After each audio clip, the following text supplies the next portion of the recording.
Vəhy 15-ci fəsil. Bəla gətirən 7 mələk.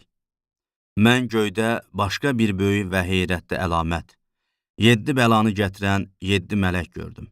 Bunlar son bəlalardır, çünki Allahın hiddəti bunlarla tamamlanırdı. Sanki odla qarışıq şüşədən olan bir dəniz gördüm. Vəhşi heyvana, onun surətinə və adına aid saya qalib gələnlər, əllərində Allahın verdiyi çənglərlə şüşə dənizin üstündə durmuşlar.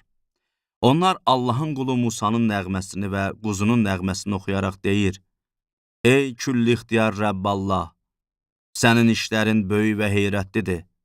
Ey millətlərin padşahı, sənin yolların ədalətli və həqiqidir.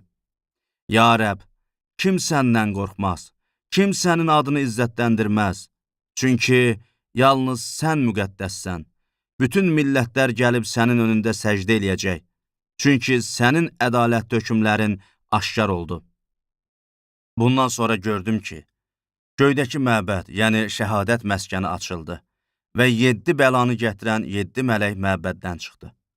Onlar təmiz və parlaq kətan paltar geyinmiş, sinələrinə qızıl qurşaqlar bağlamışdılar.